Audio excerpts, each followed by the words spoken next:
A very good afternoon to you, Honorable Speaker. And may I also take this time to extend greetings to the Honorable Prime Minister, the members of Cabinet, my fellow Assistant Ministers, the Honorable Leader of Opposition, members of Parliament, and members of the public in the gallery today, and everyone tuning in to today's proceedings. Nisayanda Vinaka. Honorable Speaker, it is indeed an honor to be on my feet this afternoon and to offer some insights on the budget as Assistant Minister for Tourism and Civil Aviation.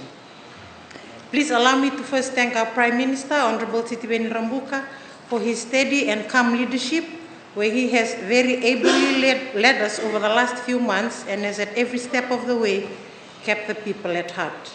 I would also like to thank the Deputy Prime Minister and Minister for Finance, Honorable Professor Biman Prasad, for providing the people of Fiji with an exceptional budget. Tough but balanced, given the dire economic landscape that our coalition government has walked into, Mr. Speaker, sir. I also would like to thank the Deputy Prime Minister and Minister for Tourism and Civil Aviation, the Honorable William Ngavoka, for his leadership as we both took on our roles to lead the newly established Ministry of Tourism and Civil Aviation. And most of all, Mr. Speaker, sir, I would like to thank our people of Fiji for their continued confidence, patience, and prayers. Honorable Speaker, this budget has gone down very well for the people of Fiji.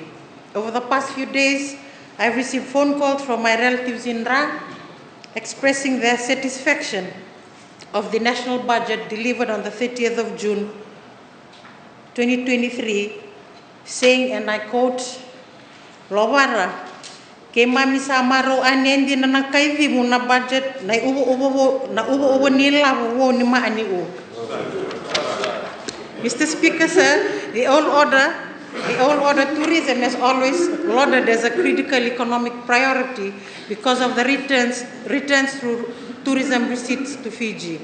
Yet the government arm of tourism was squashed together with certain economic services or pillars of government. Now, and especially under the new budget for a new Fiji, the core of our coalition government unified purpose that despite any odds, we will rebuild Fiji together with our people. Our coalition government will reconstruct from the ashes the aging and broken infrastructure for water, health, roads, and electricity that has failed the nation over the past 15 years because of the fake facts that were dramatically lectured about in these same parliamentary chambers previously. Honorable Speaker, our coalition government is now like a father of a rebellious and disobedient child, having to deal with massive bills after his child's spree of wild parties resulted in unpaid debts, damages to property, vehicles, and people. That is the parallel of the unfortunate situation we are now in. Honorable Speaker, it further pains me to know the shocking spike to our national debt situation that we also carry on our soldiers. As a mother, I cannot in good conscience agree that the Ndinau burden should be passed down to our children and our generations to come. Honorable Speaker, you will have your chance, Honorable Member. As a mother, I cannot in good conscience agree that this... Honorable Speaker, that is why this budget will be supported and passed, because we want to carry the obligation to clear the path for a fighting chance at a brighter future for our children and their children now. Quite apart from our debt servicing, where almost billions of dollars in taxes to pay for the interest and principal payments, there are other debts and unfulfilled promises that we have to honor, Honorable Speaker. I refer to this instance to the 45 million for the film tax rebate that we now have to treat as expenditure. The coalition government and the taxpayers are now honoring that debt. Mr. Speaker, I refer to the 53.3 million now to the University of the South Pacific. The coalition government and the taxpayers are now honoring that debt as well. Mr. Speaker, let me also refer to the shameful saga around the Lautaka swimming pool and Govin Park in Bar, where construction had colossal project overruns. My colleague, the Honorable Matthew Katamoto, has the unfortunate job of cleaning this up. But this is a coalition government. But this coalition government and the taxpayers who will honor those projects to completion. Honorable Speaker, let me finally refer to the assault on our pension funds, where FNPF contributions were unilaterally reduced from 18% to 10%. It now falls on our coalition government and the taxpayers to rectify this, with a restoration of 18% contribution coming online at the beginning of next year. Mr. Speaker, sir, it really challenged me to realize that our Honorable Finance Minister shared that $1 out of every $4 in this budget is instantly diverted towards servicing government debt. I laid those real scenarios out because all the while party expenses of the parallel illustration mentioned prior about a father cleaning and paying up after the unhinged acts of his rebellious child means the same scenario for us as a coalition government. Honorable Speaker, it means we have to make drastic adjustments to squeeze our expansionary plans for the tourism ministry. Like that father cleaning up after his child, he probably had to skip meals and adjust other due bill payments in order to bail his child out. That is the similar situation we are presently in. Honorable Speaker, we understand that the economy is projected to return to pre-pandemic levels this year, in large part due to the resilience and rebound of the tourism industry. However, we are also very cautious about the headwinds ahead and the slow but steady steps we need to tread in the coming years. There are a number of initiatives that have been welcomed by the tourism industry, including the simplified dual VAT rate system. Honorable Speaker, although departure tax is set to increase, the transparent announcement and phased approach to the increase has made a difference. Our tourism stakeholders tell us that what they appreciated the most was the consultative approach taken by the coalition government. After all, it is very apparent to most in this country that even though it will be hard, we all have to take a hit in order to start restoring and calibrating government revenue that was badly manipulated by wrong policies. Mr. Speaker, sir, in our coalition budget, the Ministry of Tourism and Civil Aviation is allocated a total budget of 52.3 million. 37 million goes to Tourism Fiji, 5 million goes to Civil Aviation Authority of Fiji, 1.9 million to domestic air subsidy, and 5 million to the Vanua-level tourism development project. We are fully appreciative, Mr. Speaker, that tourism is what has aided our recovery. And while the coalition government is making efforts to diversify the economy, as we should, we will still take care of tourism. With 30 million allocated for tourism marketing, the ministry fully intends to continue to maintain brand presence in our traditional markets, while pursuing emerging markets who we project to bring in greater yields. Within this budget, Mr. Speaker, sir, we will be hosting and encouraging major events that amplify the Fiji brand in the global market. In November this year, Fiji will proudly host the first Spartan event to solidify our capability to host a very different tourist audience.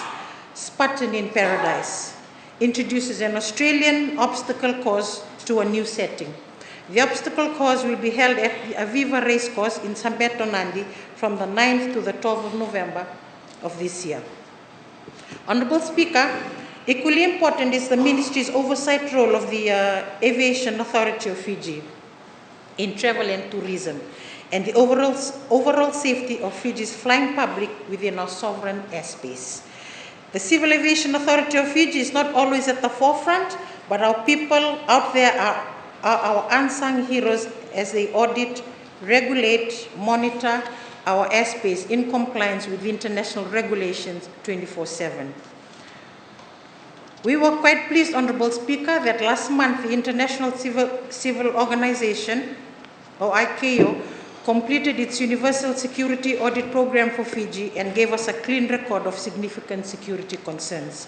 Additionally, Mr. Speaker, sir, no significant safety concerns were identified in our safety audit. This is a major boost for Fiji's aviation ranking, which will undoubtedly add to our credibility as a safe tourist destination. Honorable Speaker, these achievements signify that while Fiji may be small, we can stand shoulder to shoulder with global leaders on aviation safety.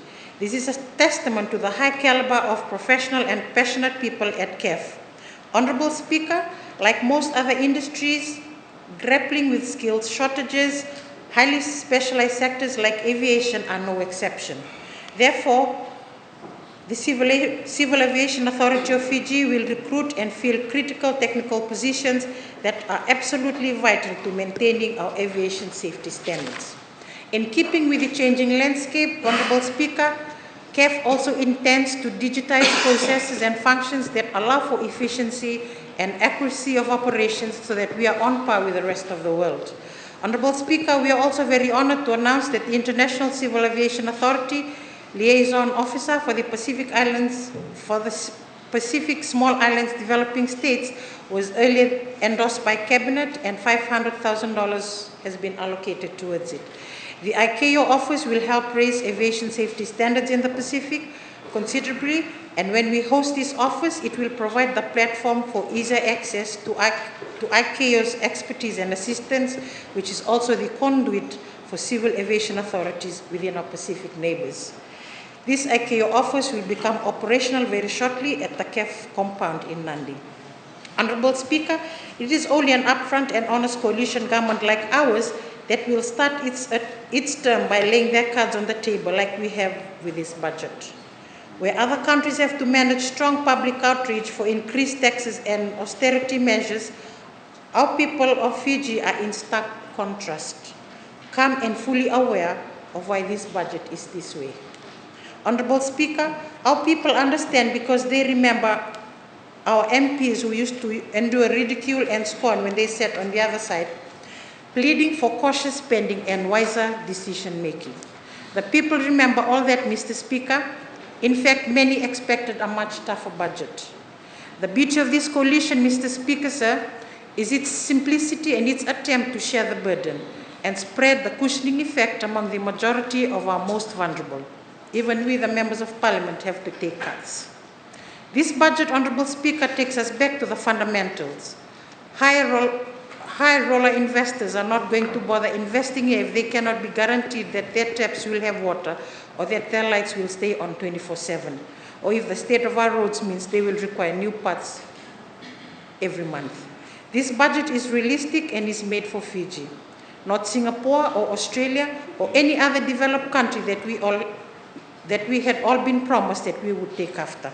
Furthermore, Honorable Speaker, I can almost guarantee one allocation in the budget that our friends across the aisle will not complain about, and that is the parliamentary allocations. Honorable Speaker, sir, with my fullest concurrence, I wholeheartedly support the 2023-2024 national budget. I thank you, sir.